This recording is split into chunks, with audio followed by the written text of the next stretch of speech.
Assalamualaikum warahmatullahi wabarakatuh.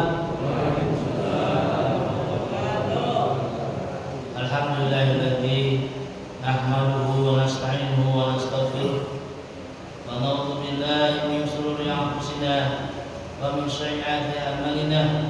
May yahdihillahu fala mudilla lahu wa may yudlil fala hadiya lahu. La haula wa la quwwata illa billah. Asyhadu an la ilaha illallah wahdahu la syarika lah wa asyhadu anna sayyidina Muhammadan abduhu wa rasuluh la nabiyya ba'dah. Rabbi shrah li sadri wa yassir li amri wahlul 'uqdatam min lisani yafqahu qawli yafqahu bi 'alim. Amma ba'd. Yang sama-sama kita muliakan para sesepuh Masjidil Rahman, di antaranya Bapak Dr. Haji Muhammad Syahid, Pak Haji Iwan, dan para pengurus masjid yang tidak disebutkan satu persatu, namun insyaallah mahabbah kepada Bapak Ibu, juga pada para jemaah yang insyaallah dimuliakan Allah Subhanahu wa taala. Mari kita intinya mengucapkan alhamdulillah, alhamdulillahirabbil alamin. Wujud syukur kita kepada Allah pagi ini, di pagi yang cerah ini, Bapak Ibu yang saya muliakan, kita masih diberikan banyak nikmat oleh Allah Subhanahu wa taala. Yang paling utama adalah nikmat iman wal Islam, nikmat sehat wal afiat, nikmat panjang umur, nikmat keluasan waktu dan keluasan rezeki, sehingga hari ini kita bisa melaksanakan ibadah di Masjidil Rahman, dimulai dengan sholat sunnah, kemudian dilanjutkan dengan sholat subuh berjamaah, dan insyaallah kita hari ini melaksanakan taklim untuk memperkuat iman kita kepada Allah Subhanahu wa taala. Semoga rangkaian ibadah kita diterima oleh Allah Subhanahu wa taala. Amin ya rabbal alamin. Salawat serta salam mari kita sanjungkan pada baginda Nabi besar Muhammad sallallahu alaihi wasallam, kepada keluarganya, para sahabatnya, dan mudah-mudahan kita termasuk umat yang nanti di yaumul akhir akan dapat syafaat dari Nabi kita Muhammad sallallahu alaihi wasallam. Amin ya rabbal alamin. Hadirin sidang salat subuh yang insyaallah dimuliakan Allah Subhanahu wa taala. Dalam kesempatan ini ada dua tugas saya untuk disampaikan kepada Bapak Ibu. Yang pertama, secara kolektif atau secara berkala saya ingin mengevaluasi apa-apa yang kita kerjakan di Masjidil Rahman. Seyogianya para pengurus masjid hadir ya untuk menyampaikan laporan, karena kalau diundang rapat biasanya tidak hadir. Jadi saya menganggap Bapak Ibu adalah jamaah utama yang harus memberikan laporan apa-apa yang sudah dikerjakan di Masjidil Rahman. Karena ini jemaah kita sesungguhnya. Kalau istilah Ustaz kita dulu disebut jamaah apa kadang? Jamaah baru. Ya ini aja orangnya. Walaupun kita melaksanakan kegiatan apapun ramai saat itu, pada akhirnya ya yang datang ini juga. Jadi saya lebih senang menyampaikan informasi itu kepada Bapak Ibu, karena ini kita sesungguhnya yang memang mudawamah di Masjid Darul Rahman. Bapak Ibu yang saya muliakan, kita mulai dulu dengan info pembangunan Masjid Darul Rahman. Kalau Bapak Ibu melihat masjid kita, kalau ke dalam barangkali ya begini. Tapi kalau melihatnya dari luar, ada yang berubah tidak Bapak Ibu? Ada ya? Apa masjid Bu? Catnya kan udah hijau kan? Nah kemarin-kemarin kan enggak begitu, karena atapnya itu kan terbuat dari baja ringan Bapak ya, terus dilapisi dengan pasir. Lama-lama rontok Bapak Ibu. Pasir itu lama-lama rontok, kehujanan, keanginan, kepanasan gitu. Maka terjadilah kebocoran-kebocoran kecil. Nah kemarin sudah dicoba diperbaiki. Alhamdulillah ada beberapa jamaah yang sudah berinfak untuk kegiatan tersebut. Cuma saya Bapak Ibu belum selesai. Luarnya sudah selesai, sekarang sudah pindah ke dalam. Kalau Bapak Ibu naik ke lantai 2, itu di atas sudah mulai kena air lagi Bapak Ibu. Ini dulu kejadian yang ini sampai jatuh gitu ya. Karena apa? Kena tetesan air. Gipsum itu kalau kena tetesan air Bapak Ibu langsung jatuh bareng gitu. Nah, gimana kalau ada anak kita jalan dan tiba-tiba jatuh? Ya Allah, Alhamdulillah. Nah, saya tanya ke Pak Adar yang mengkreasi kegiatan ini, butuh dana kurang lebih sekitar 3 juta lagi buat yang Pak Adar ya. Ada. Jadi Bapak Ibu monggo terbuka peluang bagi Bapak Ibu untuk berinfak sedekah untuk masjid kita, untuk kegiatan berjamaah kita Bapak Ibu yang saya muliakan. Kita belajar dari Masjid Jompo Warian di Jogja Bapak Ibu. Kenapa? Dia mengatakan begini ya. Kita sholat di masjid ini kira-kira kalau istilah ini ya gratis atau tidak Bapak Ibu? Kan nggak enak ngomong gitu ya. Jadi para orang sekolah Bapak Ibu, kita itu mestinya ibadah di sini itu mandiri Bapak Ibu. Artinya mandiri, kita jangan tergantung kepada orang lain. Kan lebih enak kita. Kalau memang kita punya kemampuan. Mengapa kita bicara begitu? Karena masjid ini kan ada biayanya. Ada listriknya, ada airnya, ada marbotnya, ada yang harus dibelikan, ada lampu yang harus diganti. Itu kan kalau enak kalau kita yang ini sendiri, bukan dari orang lain. Itu alangkah enaknya kalau kita yang mengelola. Karena ini dari kita, oleh kita, untuk kita. Jadi tanamkan pada diri sendiri, saya beribadah di Masjid Darul Rahman ini, saya membiayai diri sendiri secara berjamaah. Demikian. Nah, jadi ketika ada kerusakan atau hal yang harus diperbaiki, mestinya kita bersama-sama. Saya doakan Bapak Ibu jamaah kita yang mendawama di masjid ini diberikan rezeki yang banyak, yang berkah untuk ibadah kepada Allah Subhanahu wa taala. Memang Bapak Ibu ada uang yang dilaporkan tiap Jumat, Pak Bendahara ya. Berapa Pak saldo Jumat kemarin? 6 juta ya? 6 juta. Nah, rutin tiap bulan berapa?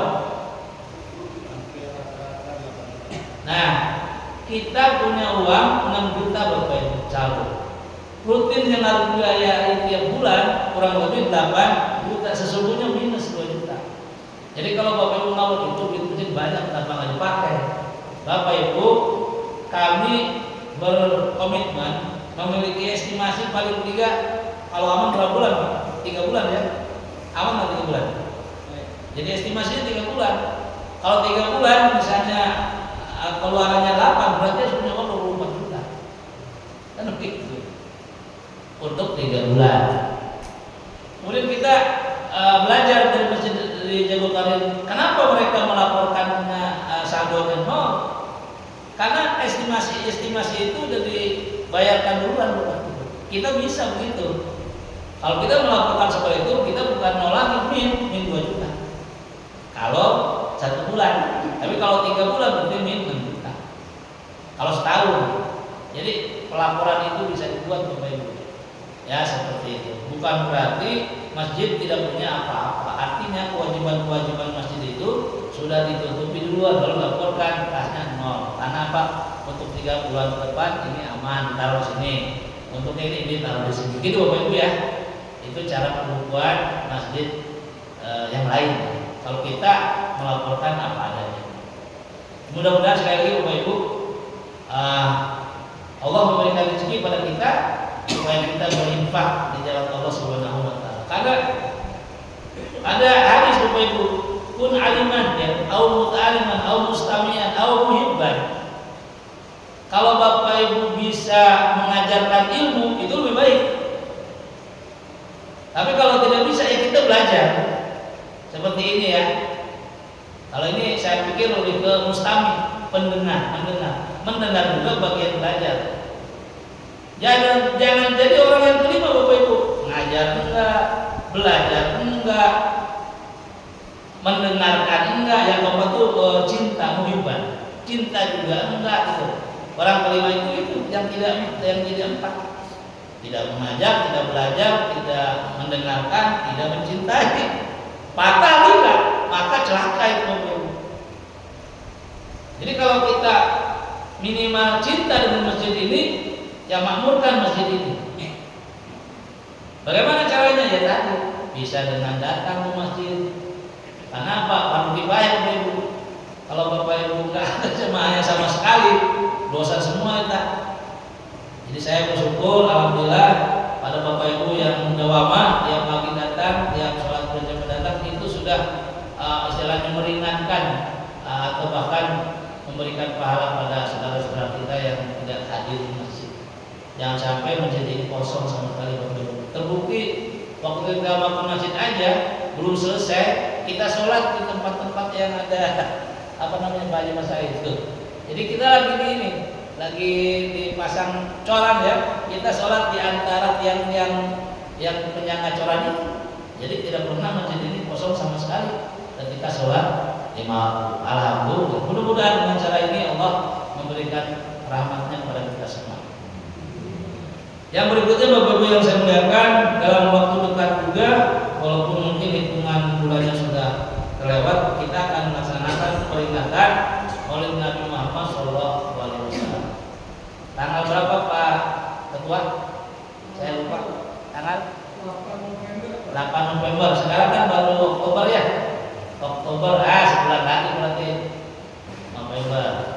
8 November Pak. Itu siang atau malam Pak? Malam. Nah Bapak Ibu, monggo rame-rame ya Bapak Ibu, rame-rame datang dan membawa saudaranya. Salah satu niat kita taklim itu Bapak Ibu, datang ke masjid atau kemanapun belajar, salah satu niatnya adalah mensiarkan agama Allah Subhanahu wa Ta'ala. Agama kita, agama Islam dibawa oleh Nabi Muhammad SAW. Jadi kalau mensiarkan agama Rasulullah, datang ke masjid. Coba Bapak Ibu sholat di yang jamaahnya banyak, katakanlah misalnya di Masjid Istiqlal, gitu. Ketika imam mengatakan Allahu gitu, itu aminnya itu sampai bulu-bulu kita berdiri Bapak Ibu. Apalagi kalau di Mekah ya Bapak Ibu. Saya tidak tahu bukan di Mekah menggunakan amin apa enggak. Mungkin nggak jahat gitu. Itu bulu-bulu kita berdiri Bapak Ibu. Dan itu yang nggak suka.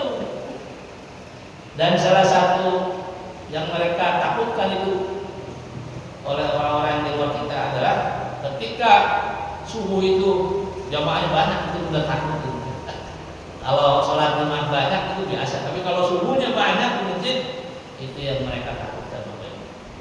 Jadi tugas kita supaya kita termasuk orang yang mensiarkan agama Allah, silakan hadiri peringatan tersebut. Nah, panitia lapor juga ke saya, Pak, dananya belum siap. Tapi saya dengar Pak Bendaranya mana ya? Pak Ismandi ada? Pak Teddy udah jarang ya, alhamdulillah ya. Jadi mungkin nanti ada yang didatangi bawa itu ya, amplop ya. Tolong diisi Bapak Ibu ya, insya Allah. Saya doakan lagi Bapak Ibu punya rezeki ya, insya Allah, supaya agama kita makin lama makin syiar ya. Itu yang kedua Bapak Ibu. Nah yang ketiga Bapak Ibu, terkait juga dengan kegiatan masjid kita, insya Allah pada bulan Zulhijjah tahun ini kita juga sudah merencanakan, ikhtiar ingin berkurban di masjid kita. Jadi panitia atau katakanlah pengurus masjid sudah mencoba membuat satu kepanitiaan kecil bagi Bapak Ibu yang ingin berkurban tapi ingin mencicil, istilahnya menabung, silakan menghubungi Mas Teddy itu.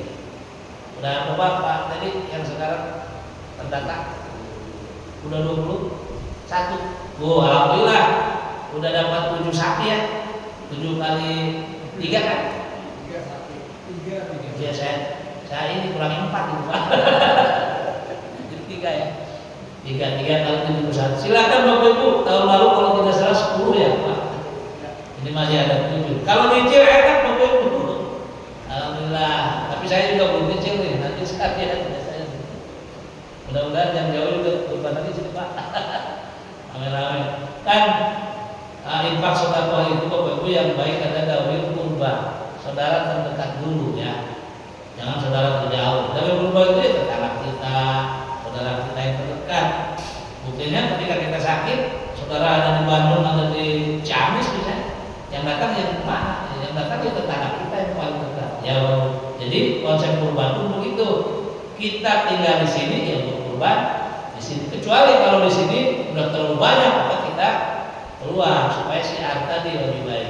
Ya. Jadi silakan yang mau bergabung baru 21 orang. Masih butuh berapa lagi tuh untuk mencapai 10. Nah, Bapak Ibu yang saya muliakan, saya ingin kita juga di samping beribadah secara rutin di masjid ya. Kan saya tahu banyak di antara kita yang sudah pensiun ya. Saya juga CGP Bapak Ibu, calon guru pensiun. Kurang lebih 6 bulan lagi insya Allah kalau Allah memanjangkan umur saya pensiun usia 60 tahun. Nah, apalagi yang sudah pensiun lama, mungkin kegiatan rutin itu tidak menyenangkan ya. Itu lagi bolak-balik dari sumur ke dapur ke kasur, bolak-balik 3R, sumur, dapur, kasur, rutin. Supaya kita ini pemikiran kita panjang dan lain sebagainya, itu sebenarnya ada anjuran kita berjalan. Kalau zaman dulu namanya hijrah, jalan dari Depok ke mana? Ya minimal dari Depok ke Bogor, gitu, yang dekat, murah.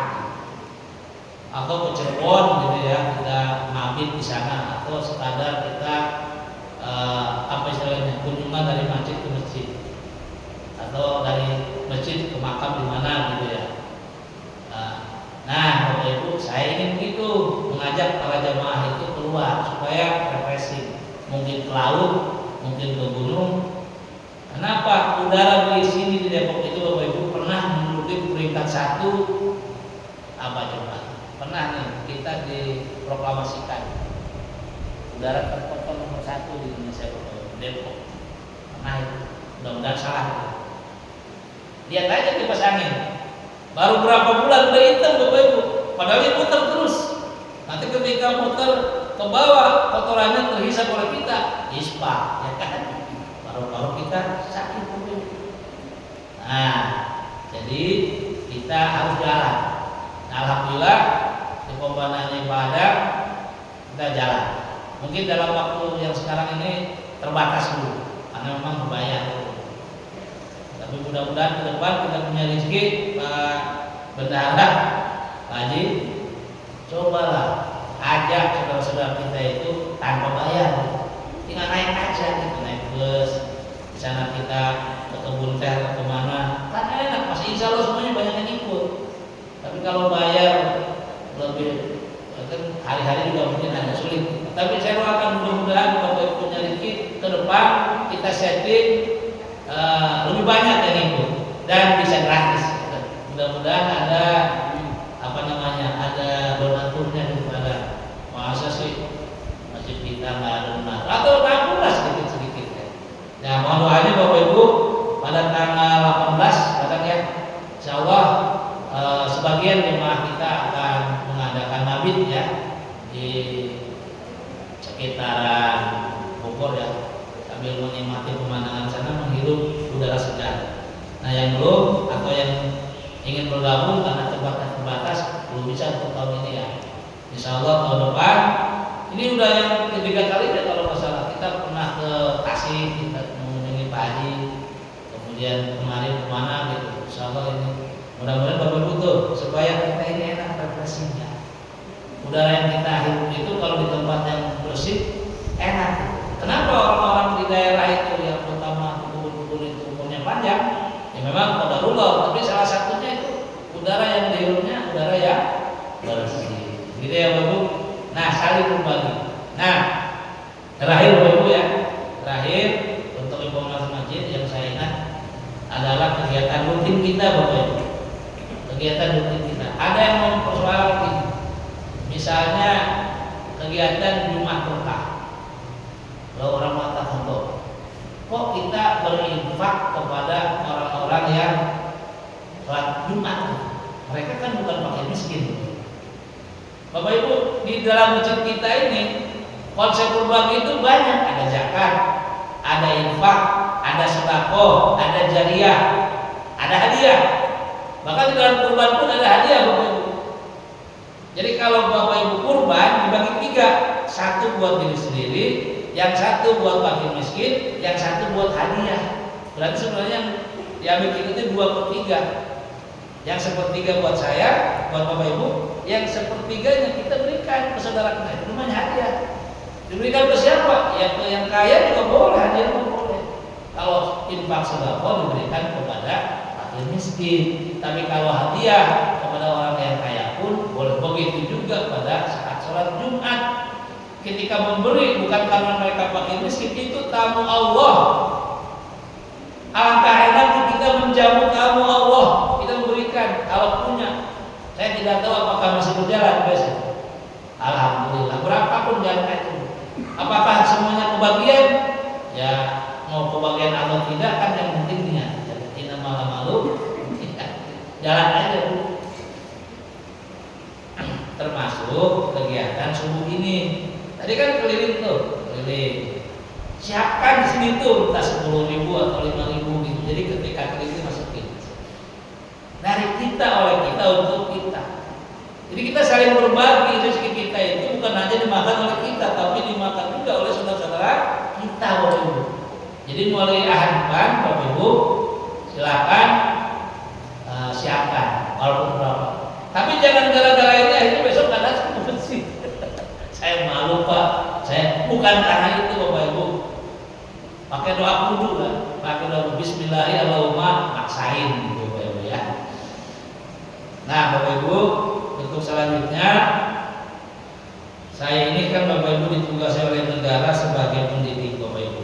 Nanti sebelum masuk ke inti materi, saya ingin menyampaikan dulu permohonan kepada Bapak Ibu pendampingan atau bantuan. Bapak Ibu, mulai tahun ini atau mungkin sebelumnya sebenarnya sudah ada. Mulai tahun ini, Juli ini, pemerintah menarget usaha pendidikan ya. Itu ada namanya program 7 kebiasaan anak Indonesia hebat. Itu disebut KAIH, kebiasaan anak Indonesia hebat. Ini kalau tidak disampaikan secara masif, ia nggak jalan. Program itu hanya nama, tapi tidak dilaksanakan. Karena pemerintah apa? Mungkin rakyatnya juga tidak tahu. Gitu. Nah, Bapak Ibu kan punya anak, punya cucu, punya tetangga. Tolong Bapak Ibu titip pesan, sampaikan ini supaya anak-anak Indonesia itu menjadi hebat Bapak Ibu. Nah ada 7 minimal nih yang kita lakukan. Nah saya kira sebagai seorang muslim kita wajib mendukung Bapak Ibu. Apa yang pertama Bapak Ibu? Yang pertama mudawamakan anak-anak kita itu bangun pagi Bapak Ibu. Saya juga bingung ini ngomong begini. Anak saya juga kadang-kadang siang gimana itu dapat hidayah. Bangun pagi Bapak Ibu, ya mulai dari kita lah. Saya 3:30 atau jam 3 sudah bangun. Kadang-kadang belum mandi. Nah anak kita sudah bangun pagi belum? Rata-rata belum. Kalau Bapak Ibu anaknya, saudaranya, pasangannya, cucunya bangun jam 6 itu bukan pagi. Definisi menurut Islam itu pagi itu bisa sebelum sholat subuh. Bisa sholat tahajud dulu Bapak Ibu. Karena malam itu dibagi 3 kan. Ada malam permulaan, ada pertengahan, ada akhir yang mendekati subuh. Yang paling baik itu yang mendekati sholat subuh Bapak Ibu. Itu utama. Jadi kalau menurut kita bangun pagi itu ya sebelum sholat subuh. Kenapa bangun pagi Bapak Ibu? Supaya mereka itu memiliki disiplin. Setelah bangun pagi yang kita lakukan adalah membereskan tempat tidur kita, melipat selimut dan sebagainya. Itu harus jadi kebiasaan. Tolong Bapak Ibu dilihat apakah cucu kita, anak kita sudah begitu atau belum. Ini perintah negara Bapak Ibu. Yang pertama. Nah Bapak Ibu, yang kedua, yaitu beribadah Bapak Ibu.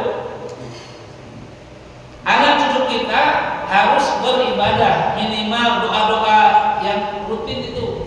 Bangun pagi kita baca doa, alhamdulillahilladzi ahyana dan selanjutnya. Kemudian WC ke toilet baca doa, makan baca doa, semua itu ibadahnya banyak Bapak Ibu di situ. Termasuk tadi kita sudah berdoa ya Pak Zakaria ya. Kita baca surat Al-Fatihah, kita kirim pahala untuk almarhum dan almarhumah gitu ya. Nah, Bapak Ibu, beribadah itu merupakan kewajiban dan ini oleh pemerintah dijadikan program ya supaya diperhatikan. Kenapa harus beribadah Bapak Ibu? Supaya mereka memiliki nilai spiritual. Nah, coba Bapak Ibu perhatikan, kita yang sholat saja, wailul lil mustaqim, wailul celaka bagi orang yang sholat, apalagi yang tidak sholat. Sholat yang celaka itu yang tidak khusyuk, yang ria. Nah, jadi Bapak Ibu, kita akan membiasakan anak-anak kita beribadah. Ibadah itu banyak Bapak Ibu, ada yang wajib, ada yang tidak wajib, ada yang muakkadah dan sebagainya. Yang ketiga Bapak Ibu, berolahraga Bapak Ibu. Nah, nanti di Mabit juga kita ada olahraga. Mestinya Bapak Ibu, ini saya minta siapa yang barangkali ada jamaah yang bisa. Kita kan punya lapangan di sana sedikit. Jadi pulang dari sini bergerak-gerak dulu. Ya olahraga. Jadi ini nyontohin kepada anak cucu kita. Tapi alhamdulillah nih Pak Haji Wali dan kawan-kawan habis subuh itu bisa jalan dulu putar sampai proklamasi Bapak Ibu ya. Jauh Pak Haji Wali. Di sana ada makanan namanya Uninet. Waduh, enak banget Bapak Ibu ya. Tidak banget kalau jemaah masjid datang bareng-bareng ke sana enggak muat. Ya, silakan mudah-mudahan menjadi rezeki ya. Jadi ambil jalan ya ada yang perlu dilihat yang dilihat. Jadi anak-anak kita Bapak Ibu harus berolahraga. Supaya apa? Supaya sehat fisiknya, sehat mentalnya Bapak Ibu. Nah, saya udah maksain itu tiap hari Sabtu dan Minggu saya olahraga Bapak Ibu. Karena Senin sampai Jumat saya berjibaku di bus kota. Kadang-kadang berdiri berapa jam di kereta. Nah, pagi-pagi hari Sabtu sampai hari Ahad saya insya Allah rutin olahraga. Olahraga saya tidak ada tenis meja. Kalau Pak Supri itu bulu tangkis saya lihat. Silakan ya. Tapi sebenarnya bukan kita, itu anak-anak. Anak-anak kita itu harus olahraga supaya sehat fisiknya, sehat mentalnya. Yang keempat, nah Bapak Ibu ini tugas ibu bapak nih, berikan anak kita, cucu kita makanan sehat dan bergizi Bapak Ibu. Hati-hati nih yang kita makan nih sehat kan nih, Pak Sudir, bergizi tidak. Kalau kita mah udah lewat gitu ya. Anak-anak kita makanan sehat dan bergizi, jangan lupa ada sayurannya, ada buahnya, yang nggak perlu mahal lah. Yang penting ada sayur bayam itu kan murah mungkin, sayur kangkung gitu. Ada buah minimal pisang gitu kan Bapak Ibu. Jangan makan nugget, sosis gitu. Boleh sekali-kali, itu kurang sehat Bapak. Jadi makanan sehat itu makanan alamiah yang kita olah sendiri Bapak Ibu. Sekarang ada yang BG Bapak Ibu ya, makan bergizi gratis, tapi kan belum semua. Itu juga ada masalah gitu kan. Beritanya ada yang keracunan lah Bapak Ibu. Kadang-kadang aneh juga gitu. Yang tidak keracunan kan lebih banyak daripada yang keracunan kan. Tapi yang di blow up yang keracunan. Sama dengan dulu waktu kita virus corona. Banyakan yang hidup, banyakan yang meninggal. Saya kira banyakan yang hidup gitu kan. Tapi kita takut luar biasa. Padahal kematian itu pada luar. Ya, pakai corona, kalau mati aja. Sudah waktunya. Bukan karena corona, karena sudah waktunya. Bukan juga karena sakit gitu. Saya alhamdulillah sakit, tapi ya udah nikmati aja. Kenapa kematian bukan karena penyakit, karena sudah waktunya. Jadi jangan takut mati karena Allah sudah menakdirkan. Kemudian Bapak Ibu yang kelima, ini tadi makan sehat dan bergizi, Bapak Ibu jangan lupa ini perintah dari pemerintah kita. Tolong perhatikan, anak-anak kita sekarang cenderung makannya yang fast food, yang cepet-cepet. Saya juga begitu, kadang-kadang anak-anak minta ke depan tuh ada macam plastik lah, ada Kentucky segala macam. Padahal itu kurang sehat tuh, karena cepat saji. Nah, jadi teorinya gini Bapak Ibu, teorinya nih kalau berdasarkan IPA, yang cepat itu cepat pula, yang lambat itu lambat pula. Itu Bapak Ibu teori. Cepat panas, cepat dingin. Lambat panas, lambat dingin. Ya, sekarang makan yang cepat-cepat, ya cepat juga, gitu kan teorinya begitu. Walaupun tadi yang namanya kematian itu betul-betul, tapi teorinya begitu. Jadi cari yang lambat supaya kita juga lambat, ya. Nah, Bapak Ibu, itu yang keempat. Yang kelima, nah, gemar belajar Bapak Ibu. Sekarang di negara-negara barat itu mereka sudah beralih ke sini nih, Bapak Ibu. Nih. Saya juga sekarang pakai gini nih, pakai kertas, pakai buku. Karena gini, membaca menggunakan media kertas, menulis menggunakan media ini lebih jalan. Coba Bapak Ibu kalau ketiknya pakai HP, itu ininya tidak bagus. Tapi kalau menulis menggunakan tangan, itu ada dua. Sambil membaca dia menyimpan di memori jangka panjang, di long term memori jangka panjang.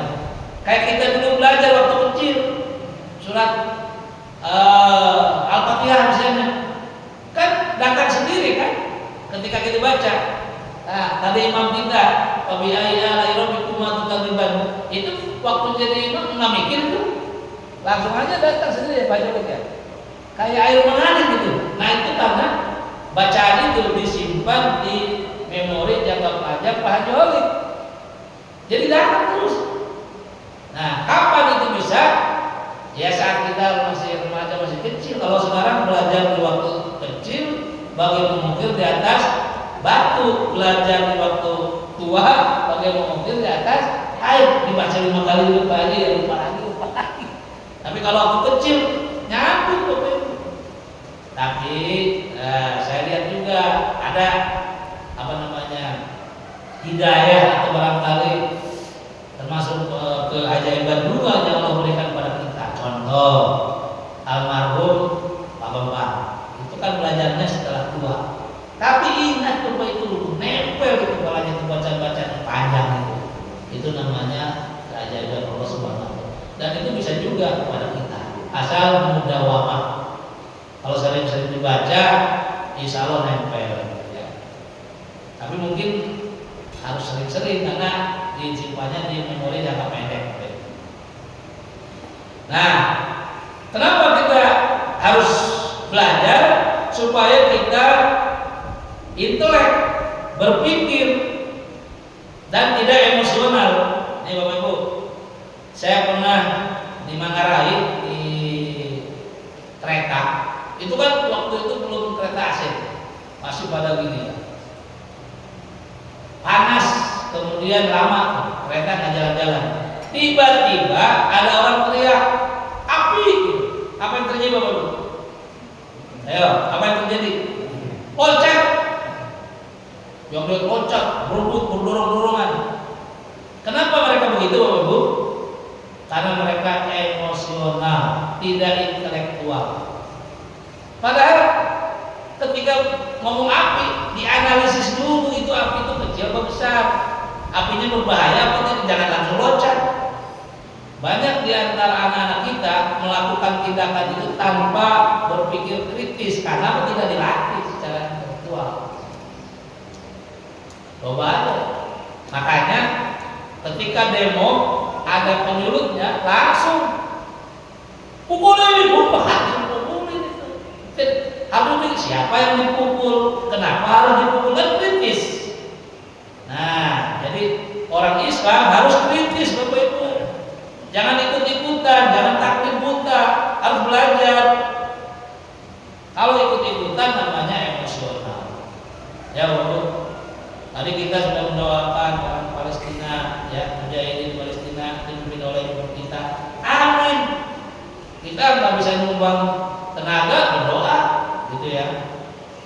Amin. Dengan berdoa, semoga dijawab oleh Allah Subhanahu wa Ta'ala. Dan ketika dibacaan terakhir, wassalamualaikum warahmatullahi wabarakatuh. Bapak bilang amin juga itu, amin.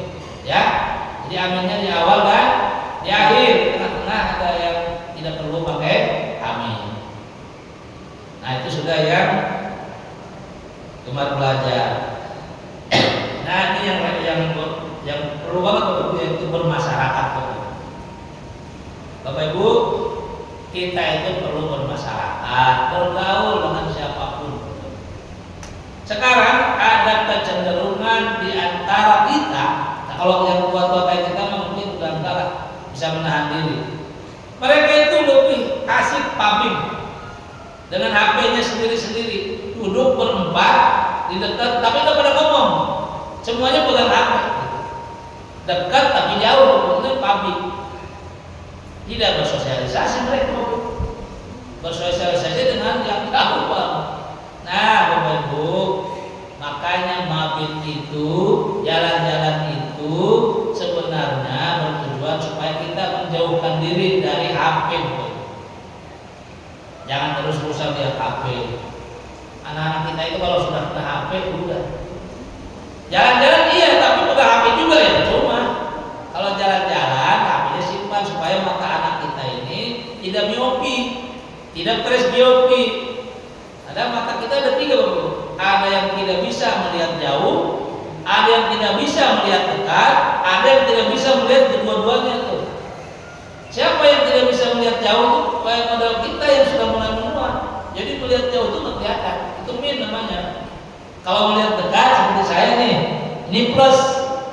Nah, kalau anak kita terus-terusan di layar monitor, ada radiasinya, matanya juga bisa minus atau bisa plus Bapak Ibu. Nah, supaya mereka itu sehat matanya, ajak ke pantai, ajak ke gunung. Mereka bisa melihat dari jauh. Itu tujuan, makanya bersosialisasi itu diprogram oleh pemerintah, batasi penggunaan HP Bapak Ibu. Nah, ini kalau tidak bisa umat Islam repot. Kenapa? Di situ ada banyak pelajaran yang tidak baik di HP itu. Silakan Bapak bisa menikmati ya, silakan. Ya. Jadi mari kita batasi anak kita bermain HP. Ini saya juga ngomong gini, kemudian saya bisa. Karena paling sulit Bapak Ibu.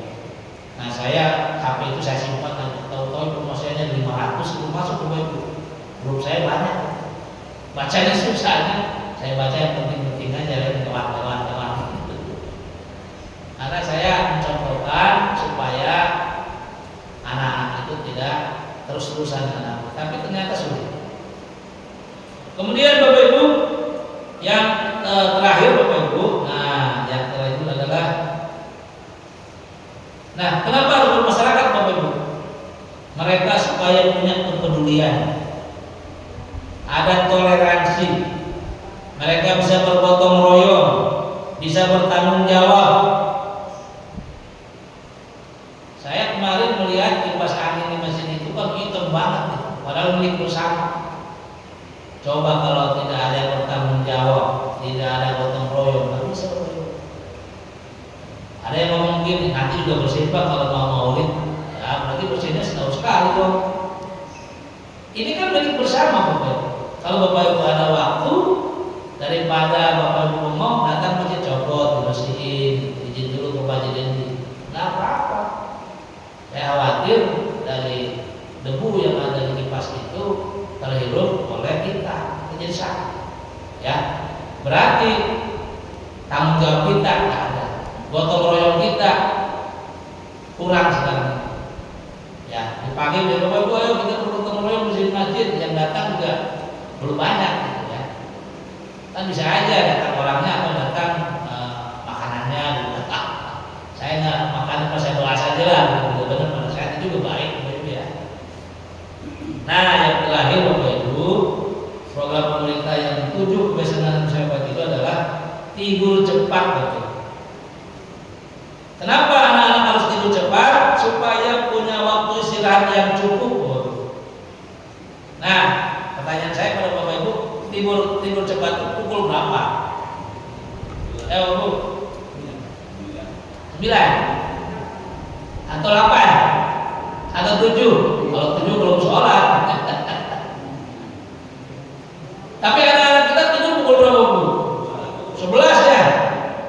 Kadang-kadang yang 12 jam 1. Jadi Bapak Ibu, teorinya gini, maksimal tidur paling lambat itu maksudnya ya, itu pukul 10. Itu udah paling lambat. Kalau lewat itu sudah salah.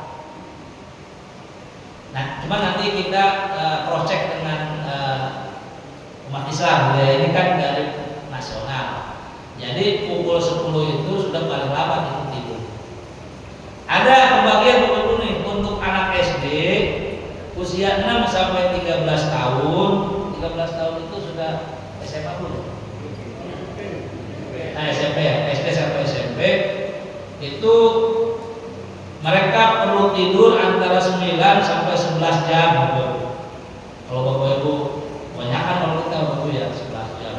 Ini anak-anak usia SD sampai SMP itu antara 9 sampai 11 jam. Ya, bisa tidur malamnya sebagian, tidur siangnya kan ada.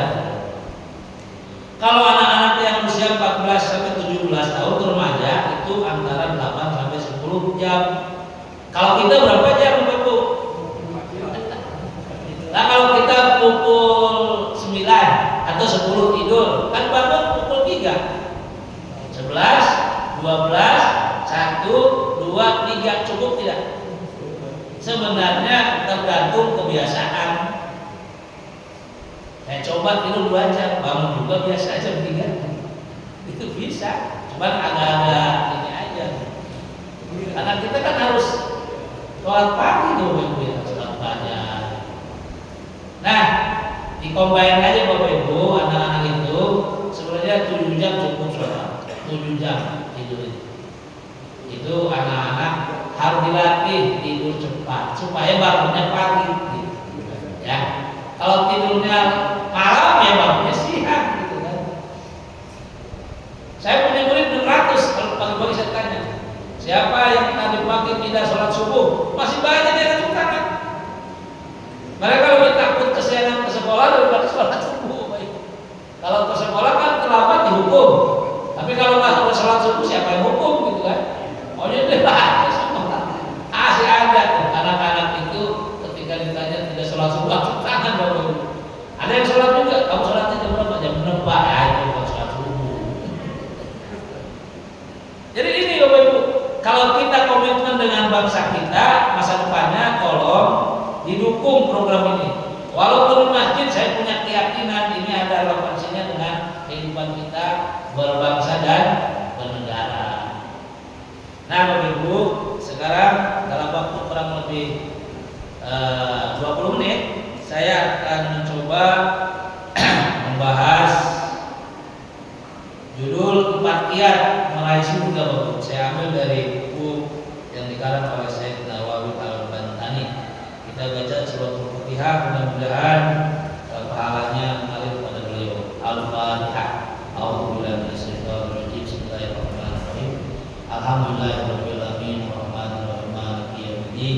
Iyyaka na'budu wa iyyaka nasta'in, ihdinas siratal mustaqim, siratal ladzina an'amta 'alaihim ghairil maghdubi 'alaihim waladdallin. Baik Bapak Ibu, kalau mau dicatat silakan. Kalau tidak ya nanti dihafal aja. Bismillahirrahmanirrahim. Diriwayatkan dari Hakim Al-Asam radhiyallahu anhu, dia berkata, "Man sarafa arba'an ila arba'in."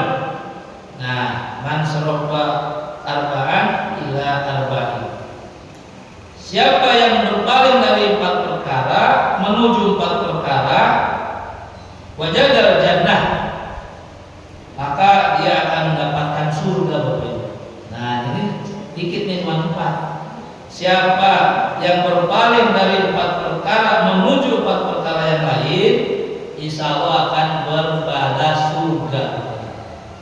sekalian, mudah apa sulit gitu ya. Mudah apa sulit gitu. Man sarafa arba'an ila arba'i wajadal jannah. An-nauma ila qabri. An-nauma ila qabri. Yang pertama, meninggalkan nikmatnya tidur untuk persiapan alam kubur. Nah ini kalau dihubungkan dengan tidur kebiasaan dengan Indonesia hebat, kan mereka menikmati tidur 7 jam. Kalau kita yang sudah manula, yang sudah lansia, ya seperti kita ini lansia, manula, maka nikmat tidur itu Bapak Ibu harus dikurangi supaya kita mendapat nikmat kubur. Jadi betul teorinya tidur itu 7 jam, Bapak. Tapi model kita mah jangan 7 jam tidur, secukupnya saja supaya kita bisa beribadah. Lagi enak-enak tidur tuh jam 2, jam 3 bangun ke toilet, wudu. Kan itu bagi orang-orang tertentu berat. Tapi bagi orang yang merindukan surga itu jadi ringan Bapak Ibu. Nah, kita tinggal nimbang, kita bisa kan. Jadi yang pertama, meninggalkan nikmatnya tidur untuk persiapan alam kubur Bapak Ibu. Kemarin ini saya sambil evaluasi apa yang disampaikan Kiai Saman. Belum tentu kita masuk surga baru gara-gara memang sholat, tapi apakah sholatnya diterima? Walau alam. Kalau wudunya salah, ya kan? Sampai memasukkan air ke dalam hidung kita ketika berwudu, jujur apakah sudah masuk ke sini ke dalam? Saya aja masih di sini gini di lubang, harus masuk ke sini. Dan ada rasa kurang nyaman ya ke sini itu kayak orang sareswa gitu ya. Harus dihisap. Orang-orang itu mungkin tidak akan kena infeksi. Baru dianggap benar. Terus menyekap ini wajah. Kita harus tahu wajah itu dari mana ke mana gitu. Dan itu hanya dibahas di fikih Bapak Ibu. Jadi kalau Bapak Ibu ada yang mengajarkan fikih akhirnya pulang tidak tertarik, itu basic Bapak Ibu. Itu dasar. Jangan-jangan sholat kita tidak diterima karena wudunya salah gitu. Maka saya berbahagia Pak ada orang yang mendawama mengajarkan fikih. Terserah Bapak Ibu mau ada pembicaraan tidak, jawabannya banyak atau tidak, itu gugur kewajiban pengurus DKM pada Bapak Ibu. Kan ada yang protes Pak, itu kalau dibahas. Sampai mohon maaf Bapak Ibu, ketika di fikih itu dikatakan kapan seseorang itu harus mandi junub, itu kan kayaknya ngomongnya juga nggak enak gitu ya, karena kayak tahu gitu. Tapi di dalam fikih harus disampaikan. Kalau tidak tahu bahaya. Mohon maaf nih bukan ini udah pada punya pasangan, yang belum punya pasangan hari dulu. Kapan seseorang itu mandi junub? Mari dibahas oleh Kiai Saman. Kalau ketika kita dekat dengan pasangan kita, udah masuk berapa senti gitu ya? Iya lah itu Pak, kalau nggak dibahas orang nggak tahu. Kalau nempel doang, apakah harus mandi? Nah itu adanya di fikih.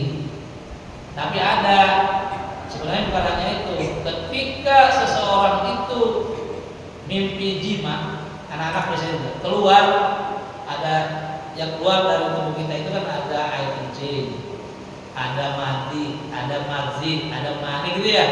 Nah yang wajib mani itu yang mana? Yang keluar mani Bapak Ibu. Ya kalaupun tidak seperti yang Kiai Sama sampaikan, kalau ternyata kalau kita keluar mani ya junub Bapak Ibu. Nah kalau mandi, ya jadi najis. Kalau kena celana yang diganti sholat, ya ditolak juga berarti sholatnya ada najis di situ. Bapak Ibu, kalau Bapak Ibu ngaji dari kecil yang begitu itu, walaupun anak-anak itu belum dewasa, sudah disampaikan oleh orang guru ngajinya dari kecil dia tahu. Karena kita itu ngajinya udah besar, kadang-kadang itu dianggap apaan. Hati-hati boleh jadi kita tidak masuk surga walaupun tidak sholat karena wudunya tidak benar. Saya melihat sendiri ada anak sekolah wudu nggak sampai siput. Ini nggak sampai sini, cuma sampai sini. Terus kakinya nggak sampai mata kaki udah beginiin atau nggak dipenggang.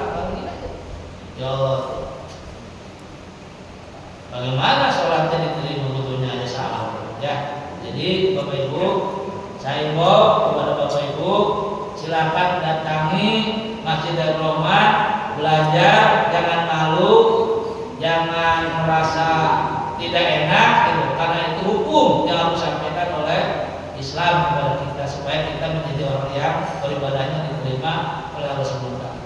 Makanya Bapak Ibu, kita masuk surga juga bukan karena ibadah kita sebenarnya. Boleh jadi bukan karena ibadah kita. Kita masuk surga itu karena rahmat dan ridhonya Allah Subhanahu wa taala. Makanya niatkan kita datang ke masjid itu salah satunya mengharapkan ridho Allah Subhanahu wa taala. Kalau pintar mah itu hak Allah. Ada orang yang pintar hak Allah, orang belajar terus, kalau memang bodoh ya bodoh aja itu bisa. Tapi orang baru belajar karena Allah kasih bisa. Jadi bukan pintarnya kita, tapi wajibnya. Tolabul ilmi fardhun 'ala kulli muslimin wa wajibnya itu. Bisanya ada wajib. Wajibnya menuntut ilmunya. Bisa itu karena Allah memberikan hidayah kepada kita. Nah, itu yang pertama Bu. Mari kita belajar meninggalkan nikmatnya tidur diganti dengan yang lain. Jadi nanti kalau kita datang ke sini saat peringatan Maulid Nabi, pasti sampai malam kan? Minimal sampai pukul berapa dah? Masa pukul dulu. Ya kan kalau habis itu kan makan ya. Mudah-mudahan siapa masnya itu nasi kebuli. Masa habis makan langsung tidur gitu kan? Minimal habis makan itu 1 jam 2 jam baru tidur supaya tidak jadi gula. Jadi mah habis dari Masjid Darul Rahman dikasih nasi kebuli jam 11. Dan tidurnya jam 1. Ya, gitu Ibu. Nggak apa-apa tidur jam 1 bangun jam 3 kan 2 jam cukup saya kira. Ya, karena kita takut siksa kubur Bapak Ibu. Termasuk yang dibahas kayak sama itu kemarin tentang apa namanya kecipratan najis gitu ya. Ya Allah Bapak Ibu, saya juga nggak tahu apakah celana saya sampai itu bersih dari najis atau enggak. Pernah saya ke toilet, saya buka semuanya, saya gantungin. Toilet sekarang tuh aneh Bapak Ibu, nggak ada cup stopnya. Coba, ada nggak toilet? Kalau ada cup stop berarti itu toilet memang syar'i Bapak Ibu. Toilet sekarang untuk ini aja nggak ada. Saya nggak tahu apa perintah siapa. Tapi kalau di rumah kita pakai untuk menggantung. Nah kalau hanya dibuka begitu, jangan-jangan kecipratan itu. Ketika memancar itu bisa jadi ada tetesan-tetesan yang tidak kelihatan oleh mata kita. Tapi kalau menggunakan mikroskop pemecah kelihatan. Karena air itu kalau memancar itu kemana-mana itu. Bisa jadi itu tes ke kain kita, celana kita, airnya membawa najis. Kalau sholat timbul tubuh kita ada najis ya yang ada diterima sholat. Ya, Bu ya. Nah, itu yang pertama. Anama ilal qabri, meninggalkan nikmatnya tidur untuk persiapan masuk ke alam kubur. Maksudnya diganti dengan apa? Dengan sholat, dengan baca Quran, dengan belajar. Jadi hari ini yang tidak tidur alhamdulillah. Kan sambil mendengarkan ceramah Maulana kan enak ini. Tapi ketika buka lagi matanya alhamdulillah, itu artinya meninggalkan nikmat tidur untuk mendengarkan. Tapi masih wajar bahwa kita ini memang ya kurang istirahat. Lanjutkan Bapak Ibu ya. Wal fahru ilal mizan. Wal fahru ilal mizan. Meninggalkan sikap sombong terhadap orang lain untuk menambah beratnya timbangan kita. Mizan itu timbangan. Bapak Ibu, apa sih yang disombongkan dari diri kita? Apakah karena kita punya pangkat lalu sombong, orang lain tidak ada apa-apanya? Apakah karena ibadah kita paling hebat yang antara kita lalu sombong, karena orang lain tidak apa? Padahal Allah mengatakan tidak akan masuk surga Bapak Ibu yang di hatinya ada sombong walaupun sebesar jarah, sebesar hati. Saya khawatir saya itu ada kesombongan. Mari kita belajar tidak sombong karena kita ini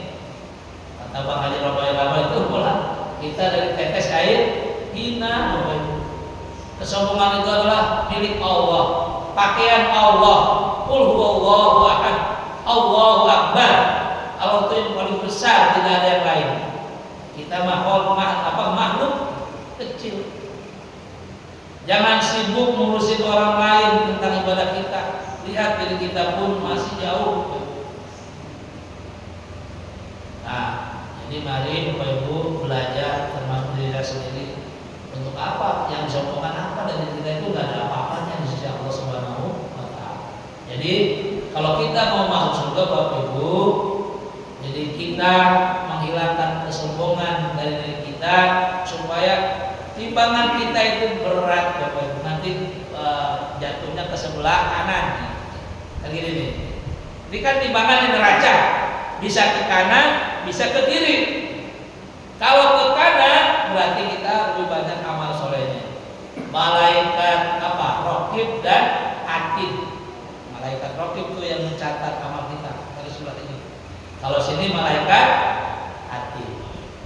Jadi Bapak Ibu yang terbersih di dalam hatinya punya harta banyak, punya ilmu yang banyak, ibadah yang paling kita serahkan pada Allah Subhanahu wa Ta'ala.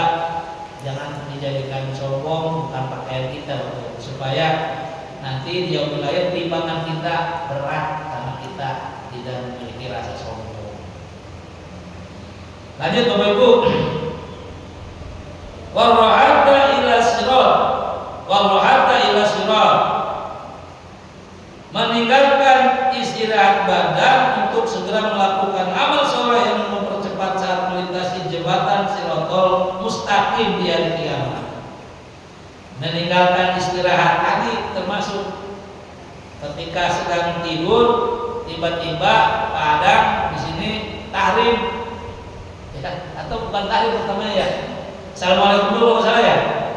Assalamualaikum warahmatullahi wabarakatuh. Tadi apa? As-salatu khairum minan naum gitu. Dulu kita punya sumban ya. Ada sumban dulu tuh, enak banget tuh. Saya cari-cari lagi nggak dapat Bu. Kemarin saya ketemu lagi orang dari pesantren, bilang tolong carikan lagi orang yang seperti Subhan, bisa nggak? Saya bawa ke Depok. Ya Pak, nanti nyari dulu. Kebetulan Subhan itu dulu memang disuruh gurunya untuk ngaji di masjid.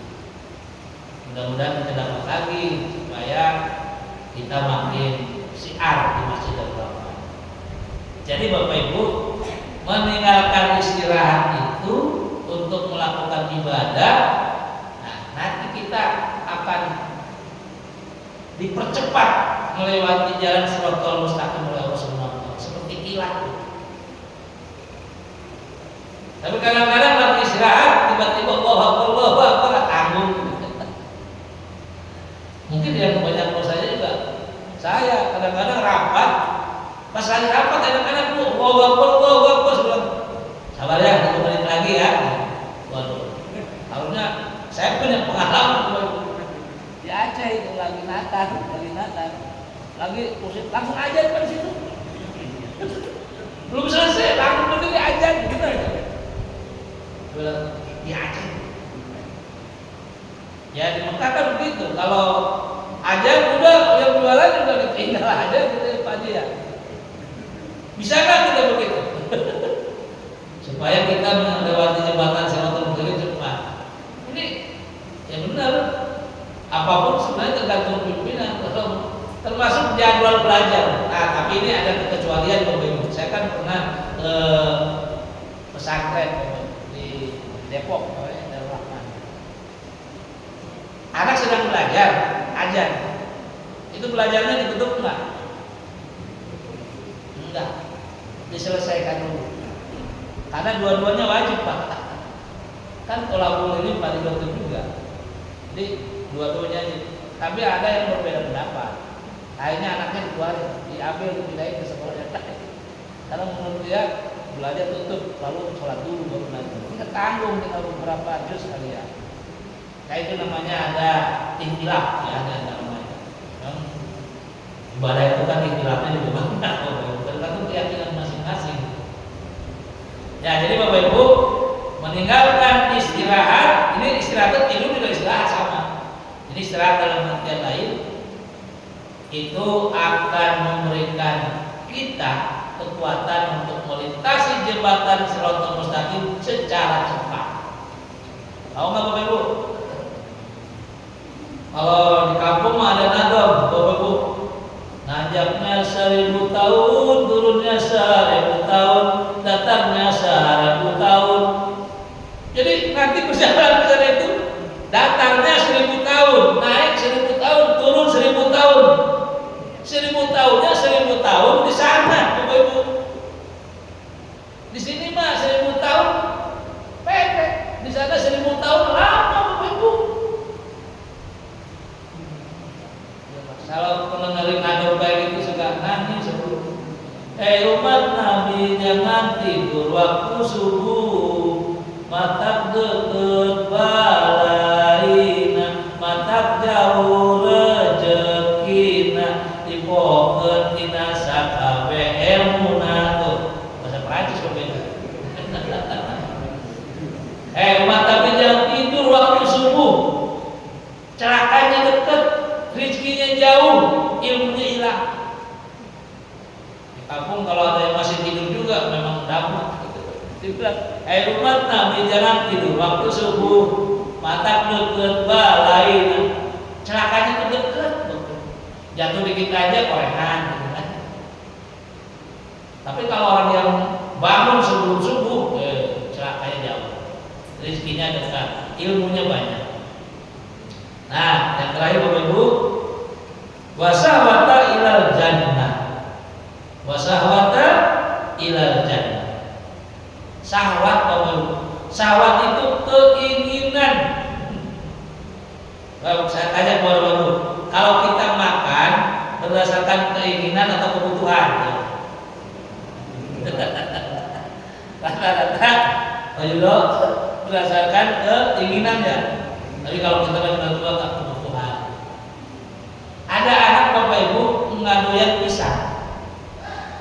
Saya tanya, kenapa kamu nggak doyan pisang? Ya memang dari sononya apa nggak doyan? Padahal dalam pisang itu ada kalium, ada zat-zat yang lain yang dibutuhkan yang memang mungkin tidak ada di yang lain gitu. Maka sekarang ini ada yang disebut sarapan bergizi pagi-pagi bagi yang begitu. Maksudnya supaya anak terbiasa makan sesuai kebutuhannya, bukan keinginannya. Kalau berdasarkan keinginan, ya hawa nafsu dengan begitu.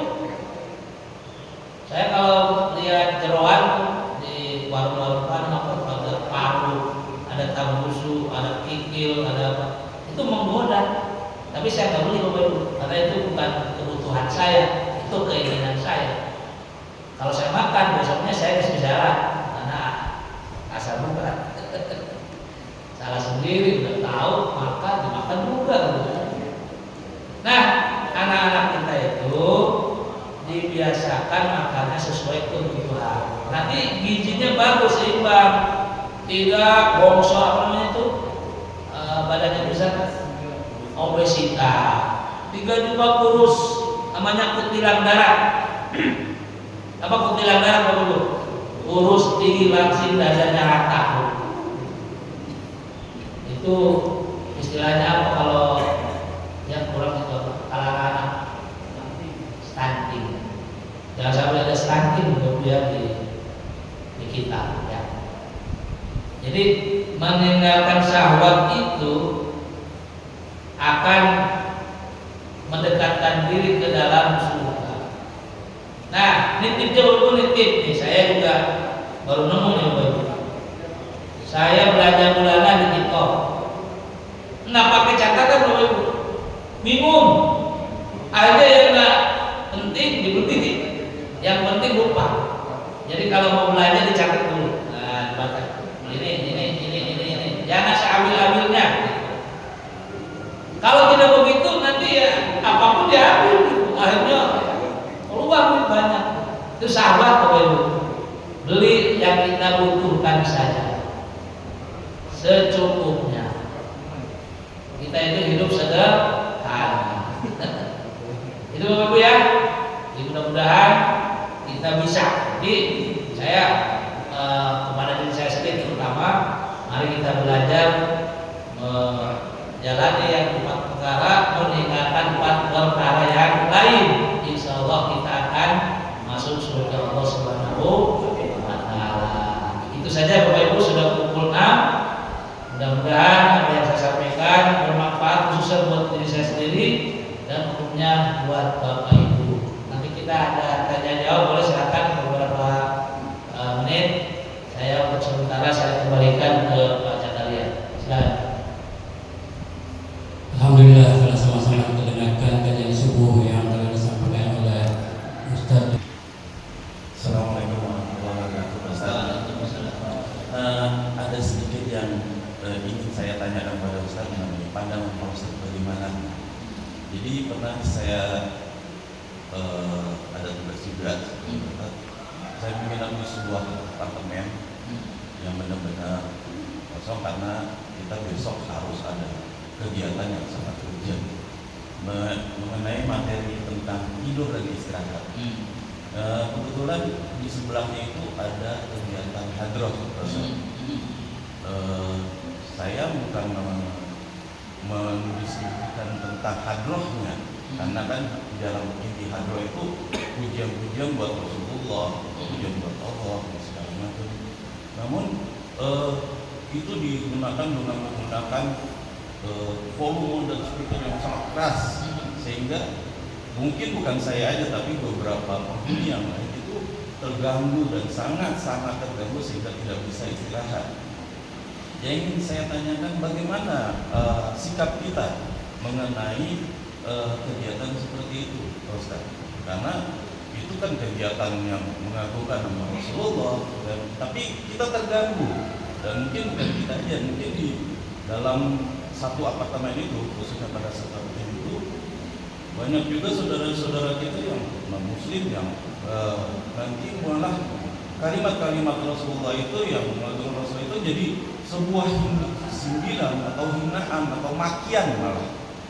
Saya ingin tanyakan seperti itu, Ustaz. Bagaimana sikap kita memandang hal tersebut? Demikian, Ustaz. Assalamualaikum warahmatullahi wabarakatuh. Waalaikumsalam warahmatullahi wabarakatuh.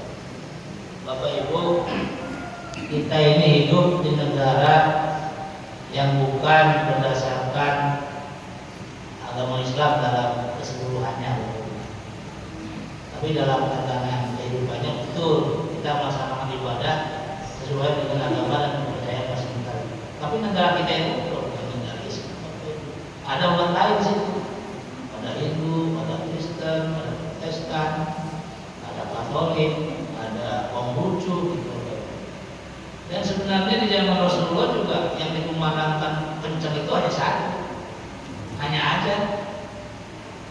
Nah, pujian-pujian itu datang ketika Rasulullah datang ke Madinah, saking senangnya, tapi itu ramai-ramai dan itu aja, tidak berlanjut juga. Gitu kan? Jadi ketika Nabi datang itu mereka bahagia. Supingnya Nabi itu bagian bulan purnama gitu. Anta samsun, anta badrun, anta nurul qamar gitu. Bahagia mereka. Nah, saya juga sebenarnya di masjid ini inginnya ajan itu kebenaran kemana-mana. Tapi yang lain-lainnya nggak usah di sini aja, di sekitar sini puji-pujian boleh, supaya tidak mengganggu yang lain. Saya takut malah kita dapat dosa daripada dapat pahala. Kenapa sih harus keluar? Tapi ada toleransi lah dulu untuk beberapa menit sebelum azan mengingatkan apa-apa tuh. Karena takut ketiduran, bener. Tapi jangan berapa menit Pak toleransinya? Berapa? 15 menit. Ya mungkin 10 menit lah. 10 menit juga saya kira cukup Pak dulu ya. Saya kadang-kadang Assalamualaikum langsung bangun itu cukup lah. Yang penting sampai 15 menit. Tapi juga jangan terus-terusan bunyi. Jadi saya tegur waktu itu ada anak masih jauh udah baca apa tuh. Ya dari salah itu keganggu yang lain. Terus terang Bapak Ibu, ada jemaah kita yang lari dari kita. Karena itu sampai hari ini kita saja jadi berdosa. Masa gara-gara kayak gitu hilang jemaah, nyari masjid lain. Jadi saya belum bisa merukunkan di antara kita. Jangan kita itu berpilkoh-pilkoh gitu, pecah belah. Wal takum minkum ummatun yakuna ila khairi wa ya'muruna bil ma'ruf wa yanhauna 'anil munkar wa ulaika humul wa la takunu kallazina tafarraqu wa talamu bainana ja'u bainana wa ulaika lahum adzabun. Allah, azabnya berat kalau sudah ini. Jadi saya setuju Pak. Sebenarnya kalau di ruang hendak suara boleh berteriak juga. Ingat nggak apa yang disampaikan oleh JBNZ? Ada tuh lucu ceritanya. Jadi ada orang nyetel musik kenceng, saya tetangganya terganggu. Apa kata yang tetangganya? Kamu nyetel musik kenceng-kenceng, saya terganggu. Kata yang punya kaset, ini kaset saya. Ini lagu saya. Kenapa kamu yang ribut? Apa kata tangannya? Iya, ini juga karena saya. Ini kuping saya. Kenapa suaranya lari ke sini? Kan benar dua-duanya punya. Itu namanya hak asasi manusia, Bapak Ibu. Hak asasi manusia itu dibatasi oleh hak asasi orang lain. Nih Bapak Ibu, saya sudah sampaikan kepada teman-teman juga, teman-teman saya. Kalau yang namanya makanan dan minuman itu harus kata kita, jangan kata orang lain. Misalnya Pak Indra makan, waduh itu makan di sana enak. Apa saya harus nyebutin Pak Indra? Katanya enggak, kata dia enak. Terserah, saya tidak. Itu makanan. Tapi kalau musik, berpakaian, minyak wangi, ini minyak wangi hati-hati tuh. Harus kata orang lain, jangan kata kita. Coba aku punya wangi itu, iya kata kita. Orang lain mah terganggu wanginya. Bisa ada wangi minyak angin yang, minyak angin, minyak wangi. Ada itu. Terganggu, kamu nyong-nyong ya. Jadi karena kita pakai minyak wangi itu untuk orang lain juga, yang rata-rata orang suka ya Pak. Kalau mau menurut diri sendiri di rumah aja mas, kan orang lain cium. Jadi sekali makanan minuman harus kata kita, belum tentu kata. Tapi kalau termasuk rambut, bapak ibu rambut anak sekolah coba lihat sekarang. Gini, saya sebel kalau itu bu, itu kan saya kepala saya, nah ini juga mata saya, saya sebel lihat kamu. Ini benar bu, hak asasi dia dibatasi juga oleh asasi. Itu beda. Jadi saya juga tahu, cuman kewajiban ketua RT itu karena tanggung jawab pengurus begitu. Kita memang melakukan ritual agama Islam, tapi tetangga kita terganggu, dosa Ibu. Kayak iya dapat pahala. Jadi kalau mau bikin rumah yang kedap suara tuh, aku nggak apa-apa. Kalau di masjid ada hal itu kan hanya setahun sekali Pak, itu juga izin. Mungkin mudah-mudahan nanti kalau yang terganggu mohon maaf gitu ya. Sebenarnya kalau sudah ini udah di sini aja, nggak usah kedengaran jauh-jauh gitu, nggak usah pakai mic gitu. Toh orang sudah kecuali untuk mengumpulkan jamaah. Jadi sekali lagi itu tugas pengurus RT untuk menyelesaikan. Kalau itu ada di RT kita, kalau ada di RT lain, tugas mereka. Khusus pribadi kita Bapak Ibu jangan melakukan hal seperti itu. Setuju Bapak Ibu? Saya tidak setuju. Kita hidup di mana Bapak Ibu? Kita hidup itu di negara yang ada aturan, ada toleransi. Toleransi itu artinya tempo saliro. Kalau kita sakit dicubit orang, jangan cubit orang. Kalau kita terganggu dengan orang, jangan ganggu orang. Itu baiklah. Benar Pak. Saya walaupun ini masjid, kalau belum waktunya ada teriak-teriak, saya tegur. Kalau saya ada, kalau enggak, saya datang. Nanti dulu. Nanti yang saya lakukan pengurus masjid. Apalagi kalau di rumah. Jadi kepada saudara-saudara saya yang memang seperti itu, bikinlah rumah yang kedap suara, lalu silakan berteriak kencang juga nggak apa-apa, jangan mengganggu tetangganya. Tidak akan masuk surga orang yang mengganggu tetangga. Itu betul. Jadi ya, cukup ya. Saya kira itu Bapak Ibu. Kurang lebihnya mohon maaf. Kalau yang ada yang benar datangnya dari Allah, kalau salah itu dari saya sendiri. Sekali lagi saya mohon maaf atas kesalahannya. Saya akhiri, assalamualaikum warahmatullahi wabarakatuh. Allah Subhanahu wa taala. Kita ucapkan terima kasih kepada Bapak Ustaz Wahyu Riban yang telah menyampaikan kajiannya. Untuk doa penutup kami mohon persetujuan dari Bapak Ustaz. Bismillahirrahmanirrahim. Astagfirullahaladzim, astagfirullahaladzim, astagfirullahaladzim, astagfirullahaladzim, astagfirullahaladzim, wa habibina wa syukurina wa karimina wa bina maulana Muhammad wa sallim wa sallim wa sallim wa sallim amin ya rabbal alamin. Alhamdulillahilladzi hamdan syakirin hamdan na'imin hamdan yaqulu majidah ya rabbana lakal hamdu kama yanbaghi li jalali karim wa alayhi sultani. Allahumma shalli ala sayyidina Muhammad wa ala sayyidina Muhammad. Allahumma ighfir lana dzunubana wa li walidayna warhamna warhamhum kama rabbawna shighara wa li jami'il muslimin wal muslimat wal mu'minin wal mu'minat al ahya'i wal amwat hasan qurib mujib da'wat ya wadil hajat.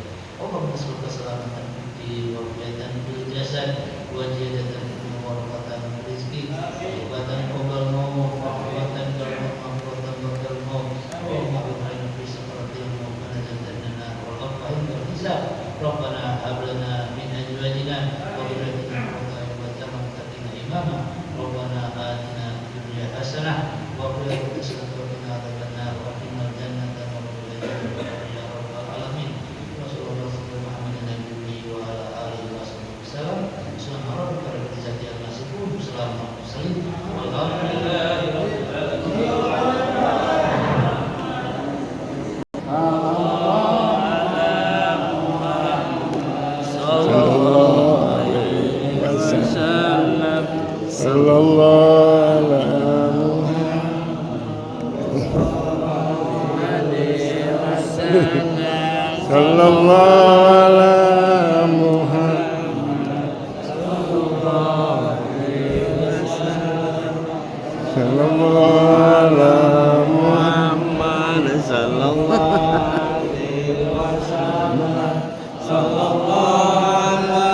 Muhammad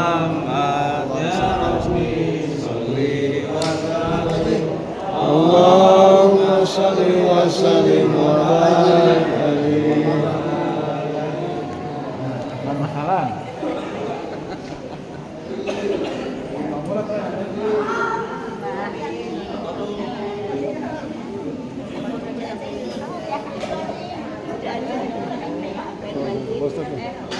Iya,